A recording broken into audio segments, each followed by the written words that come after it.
大家好，我是 Aceson 了。今天来跟大家开场，跟这个620忘记几名，总之就是一个很厚的那个玩家打的一场比赛啊。对，那你有可能会想问为什么我这次或者说为什么那些比赛有时候那个排名会那么厚？那其实这个关于我的那个选择素材的那个方法或者是挑选条件有关系的。例如说那个什么，我有什么那个选择那个素材来录音，然后发出来的条件什么，其实很简单。那首先第一就是我们经常说的那个名列前茅的玩家，对，就是那个100名以内那个玩家，我就通常会打完之后就会直接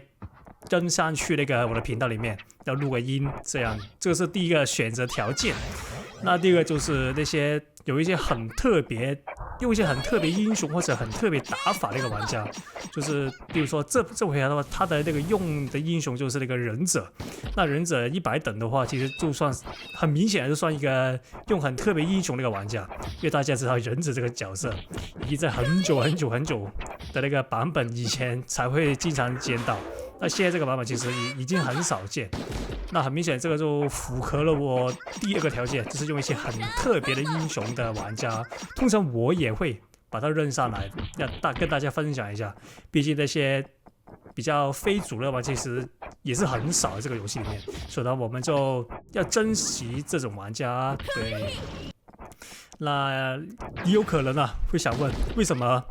你明明有跟我打过，那为什么我的素材或者我的影片里面看不到你的出现？那其实有很多个原因了。那第一个就是可能还没发到你而已，就是你的素材可能是在后面一点。对，那就这个是第一个可能。第二个可能就是可能我觉得你的那个打法非常之无聊，对，或者是非常之就传出来会让大家取笑你的，或者是之类的。那通常我就不发那什么你在外面飞一整场那些，通常我都不会发出来。对，那种的话那就收在那个文件那个 abandon 的 file 里面，就是我有一个文件夹是专放那些 abandon 的那个影片，就是已经废弃的废案的影片，我就放在里面。那看有什么机会就拿出来跟大家分享。那可能你会说，明明我没有这个，刚才说2点，我也没有这个问题，为什么我也没看到自己？那其实那你要好好想一下你有什么问题了。对，这个就是我跟你说的那个最后要跟你说的事，就是你自己想一下吧，别问我，你觉得没问题的话，你再自己想一下吧。对，想一下就行了。OK， 那我们来这个影片里面，对，那来到第二回合，那其实很明显，他的忍者，因为以前台服就是大概17年的时候，其实忍者这个英雄，也是蛮常出现的。基本上他也算是成为过 meta 吧，算是 meta 吧，就是有出场率，对，有出场率。但很明显，自从那个例如说传说英雄更新之后或者一些比较不同装备更新之后，那忍者这个英雄也就变得可有可无了。对，就是作为那个主要英雄的话，那这边的话看那个 TMS 吸下血 ，OK， 那所以的话其实也是蛮少见啦，在那个印尼服里面。那我们就拍下来跟大家分享一下他的那个打法是怎么样，那个忍者打法。OK， 那这边的话已经把他踢到淋血，那这边的话再抓他一次他就死了。那很明显这个也是伺服器爆炸前的那个影片就是这个是即将引爆那个素材，就是那个伺服器已经